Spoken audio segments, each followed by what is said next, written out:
Hello and welcome to SuperScreen News. I am Olamide Omoka. Many thanks for joining us. The police says they have arrested two suspected political thugs working for Senator Dino Melaye and recovered two AK-47 rifles, 5 pump-action guns and a heap of charms from them. The Force spokesperson Moshood Jimo, who disclosed this, said the Federal Special Anti-Robbery Squad trailed and arrested Kabiru Saidu and Nuhu Salisu after a gun battle with the police team.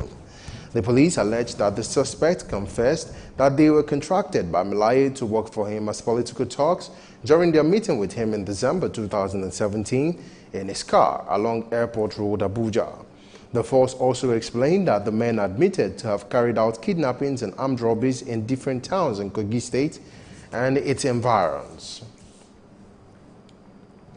Senator representing Kaduna Central, Shehu Sani, says what prompted his action to devolve the total pay received by the lawmakers is the culture of secrecy. You will recall that Sani said the senators received 750,000 naira monthly salary and 13.5 million naira monthly for running costs.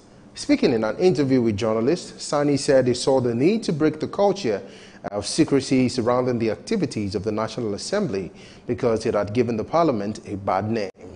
The lawmaker said the National Assembly is made up of personalities, doctors, lawyers, engineers, amongst others. But because of the culture of secrecy and silence, people who found themselves in the National Assembly are criminalized and stigmatized. Sani said his actions are purely to rescue the honor and credibility of the parliament by removing the veil of secrecy to bring it once and for all to an end.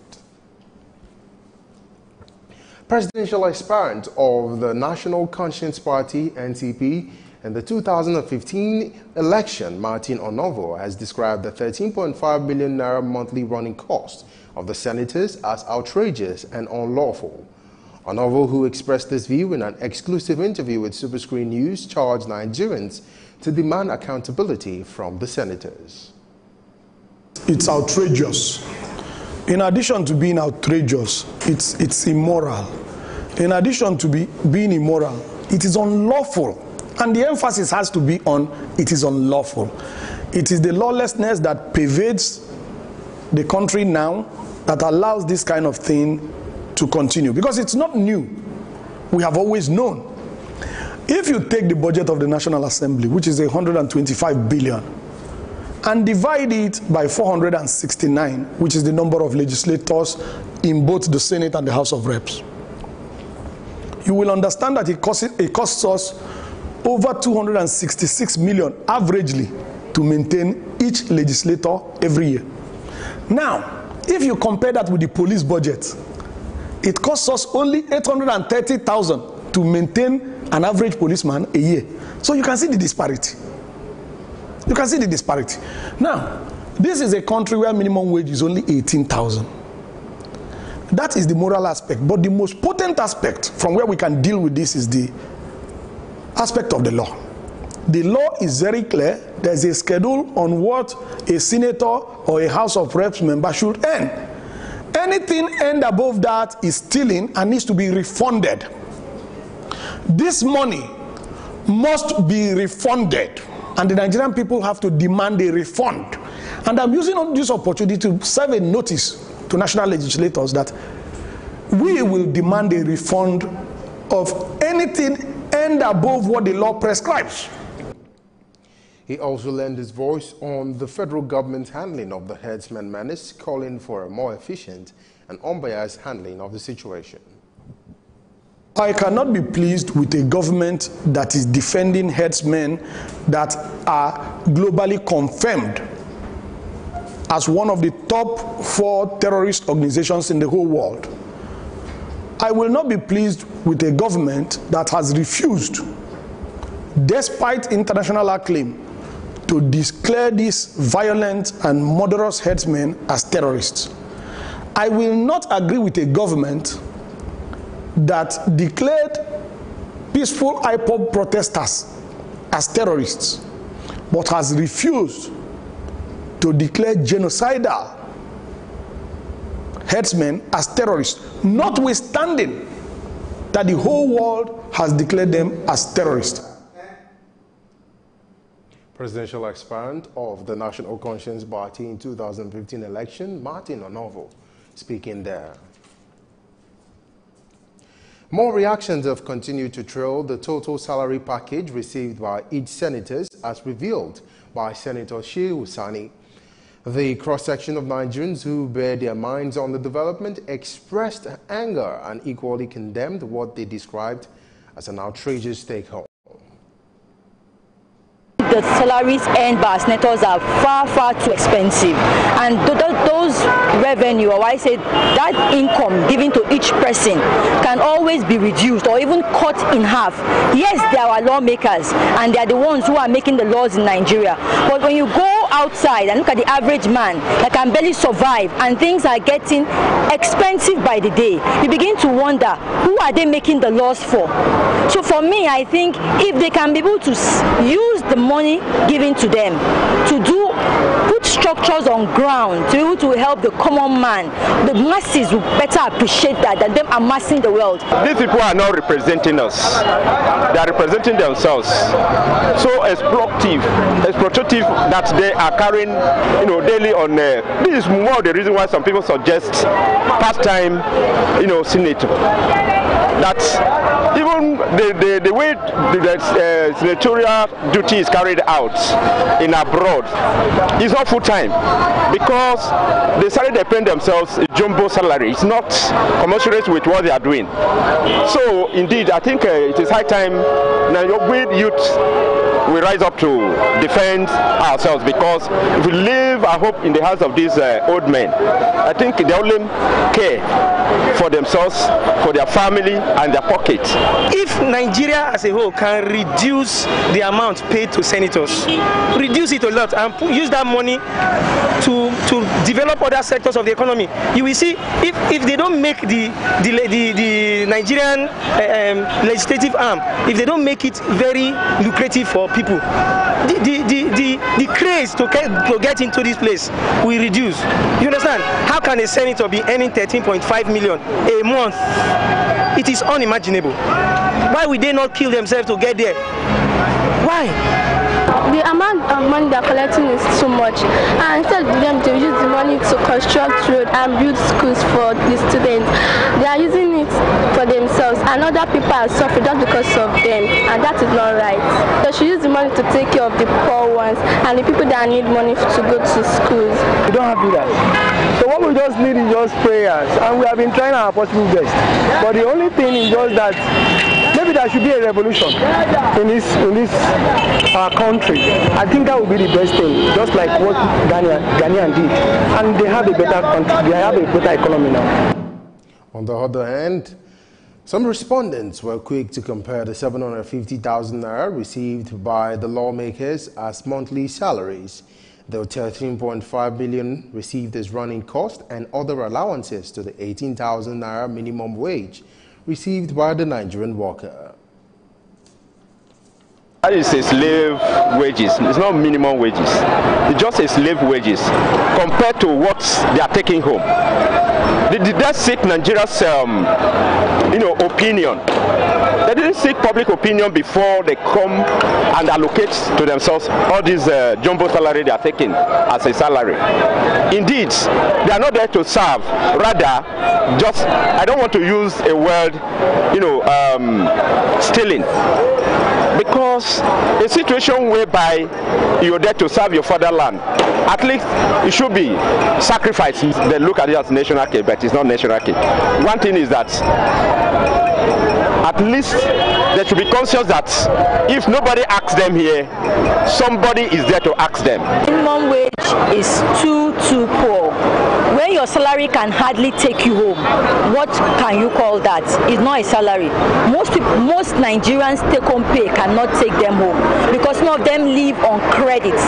Go to the market these days and ask how much a container of Gary goes for, and it will amaze you. Sometimes a family of 2 or 3 can barely survive on Nigeria's minimum wage. So my advice is senators should review minimum wage so that even if a commoner is going back home, he or she can smile back home and able to take care of their families and even siblings back in the village. 18,000 for the minimum wage compared to 13.5 million just allowance. Oh my God. Oh my God. There are a lot of things. That is why you see a lot of people moving out of Nigeria, because the average Nigerian, the ordinary Nigerian, is suffering. Cannot even feed 2 times in a day. Talk less of taking three square meal, because the money is not there, and somebody is there taking 13.5 million per month just for ordinary allowance. Oh God.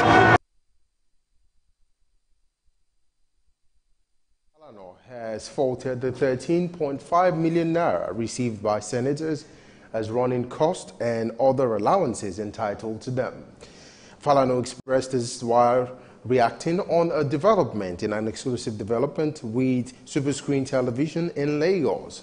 He reacted on other issues as well as upper chamber having with the presidency and other arms of the government. The revelation by Senator Shehu Sani has been worrisome to a lot of Nigerians. Senator Sani said each senator of the Federal Republic of Nigeria receives 13.5 million naira as running cost. This is apart from the 750,000 naira salary they received, plus other entitlements. SuperScreen crew immediately visited Senior Advocate of Nigeria, Femi Falana, to know what exactly the Constitution say about this. The revelation is a challenge to Nigerians to embark on the cost of our rickety democratic dispensation. Indeed, Senator Shehu Sani's figure also revealed that every senator is empowered to execute projects to the tune of 200 million naira per annum. Those figures do not include the housing allowance, car allowance, wardrobe allowance, and others, which also run to millions of naira per legislator. By virtue of Section 70 of the Constitution, the salaries and allowances and the total emoluments of legislators, and indeed all public officers in Nigeria, shall be fixed by the Revenue Mobilization, Allocation and Fiscal Commission. Any allowance not picked, not approved by that commission is illegal, whatever you call it, whether you call it running cost or allowance or whatever. Another issue on the front burner is the resolve by the lawmakers to veto bills the president failed to assent to. Femi Falana also shed light on the possibility or impossibility of such action. The Constitution allows the National Assembly to override the veto of the president. But in each given situation, the legislators will be required to examine the reasons for rejection, the reasons for declining assent by the president. If the reasons are persuasive and convincing and cogent, the legislators will be inviting unnecessary litigation if they go ahead to use their numerical strength. I will advise the National Assembly members to consider the reply of the president without any sentiment, and also seek sound legal advice with a view to appreciating the need to comply with the Constitution. The reordering of the election timetable is also a concern to many, especially as President Muhammadu Buhari has written to the National Assembly that INEC should be given its liberty. About 4 provisions of the Constitution have empowered the INEC to appoint days for holding the election, governorship, legislative and presidential elections. But by an amendment carried out in 2010, the National Assembly erroneously amended those 4 provisions by adding the phrase subject to the Electoral Act. In the first place, which Electoral Act are you talking about? The Electoral Act that was in place then was the 2010 Electoral Act, assuming without considering that we are now dealing with the new proposed Electoral Act. You cannot use an act of parliament to override or amend the Constitution. It's the other way around. All laws shall be read subject to the Constitution and not the other way around. In other words, since the Constitution has conferred the power exclusively on the INEC to appoint days for holding the elections, to organize the election, to conduct the election, and supervise the election, no other body in Nigeria can usurp those powers by arranging the days for the election in what they call sequence of elections. With all that has been said by senior lawyer Femi Falana, it shows that the electoral umpire, INEC, has the right to reorder or schedule the 2019 elections and others that are coming. It remains to be seen whether INEC will be given this right to do what they intend to do. Only time will tell. The Lagos State government has asked residents living close to the dump at the Olososun area of Jota to relocate in order to prevent health hazards associated with inhaling of smoke billowing from the dump. The dump had been on fire since last week Wednesday, with thick black smoke billowing from it. The Director General, Lagos State Safety Commission, Akim Dixon, gave the notice of relocation to the residents during a press conference on Visit Zero of the state. The Safety Commission boss also said the state government is working towards ensuring zero accident in the next 3 years. The Inspector General of Police, Ibrahim Idris, has ordered the withdrawal of all police officers attached to very important persons, including political officers and public office holders nationwide, following the security challenges facing the nation. Idris, who disclosed this in Abuja during a conference with senior officers, said the directive also affects private businessmen, multinational companies, and other corporate organizations who are enjoying special police protection. He said task force had been constituted at the force headquarters under the command of ACP Mohammed Dankwara to ensure compliance to the directive, while state commissioners of police are to replicate same at their various commands. The Jamaatul al-Nasri Islam, under the leadership of the Sultan of Sokoto State, Saad Abubakar, has asked the President Muhammad Buhari to wake up to its statutory responsibility of protecting lives and properties of Nigerians across the country.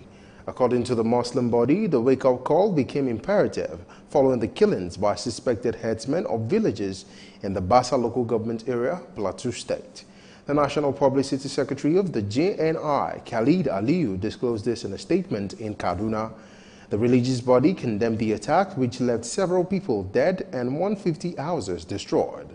The group also cautioned security operatives against taking sides with any warring party in Plateau State and other parts of the country. The Nigerian Police Force says the Inspector General of Police, Ibrahim Idris, was not queried by President Muhammadu Buhari following revelations that the police chief ignored presidential directive to move to Benue State. The force spokesperson, Jimoh Moshood, who disclosed this to journalists, said anyone who says the IGP was queried by the president should bring forth a copy of query for the force to display. You will recall that a statement released by the presidency on social media said President Muhammadu Buhari asked the police to explain why he flouted his order to relocate to Benue State in the wake of deadly attacks on villages that had left hundreds dead since January 1st. You're watching SuperScreen News. We'll take a break now. When we return, it'll be time for some business stories. Stay with us.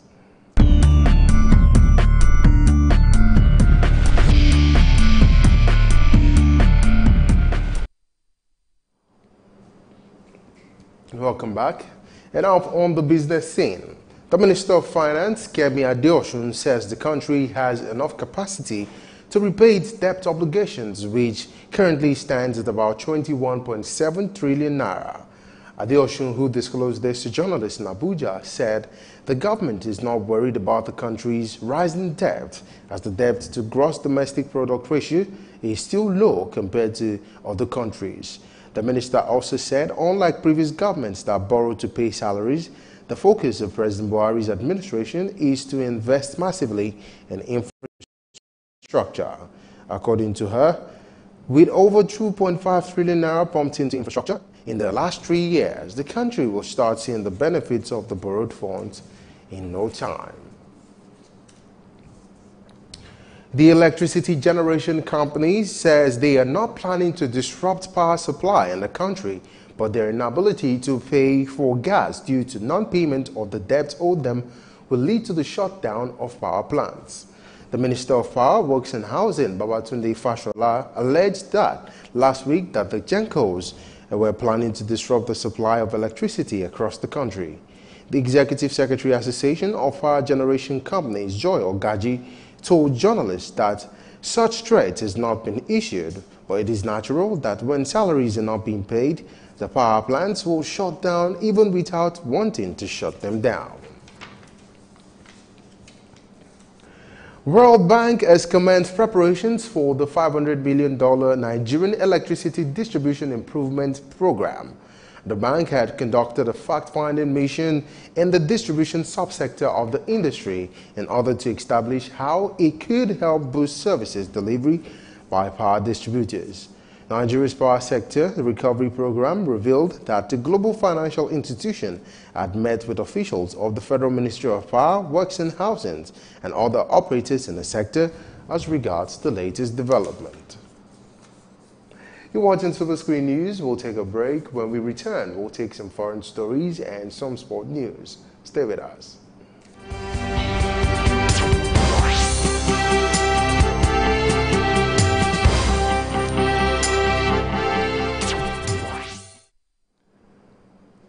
Welcome back. If you're just joining us, this is SuperScreen News. And on the foreign scene, report says at least 7 farmers are killed in the assault on 2 villages in provinces Shapraka and district by a unit of the Afghan security and intelligence forces. According to Razak, the farmers informed the security forces outpost in advance that they would be working on their crops. Witness and media reports indicate that the Afghan special forces may have been accompanied by US-led NATO coalition during the raid, a claim vehemently denied by Afghan officials and NATO resolute support. Still on the foreign scene, Turkey's disaster management agency has distributed more than 30 tons of humanitarian efforts through Afrin since Ankara launched military operations in the northwestern Syrian region on January 20th. According to a statement sent by the AFAD, the agency is also setting up camps to house 170,000 people around Syria's Idlib province, as well as Turkish military and allied rebel-controlled areas to the east. The camps will assist civilian movements towards these areas where they are located.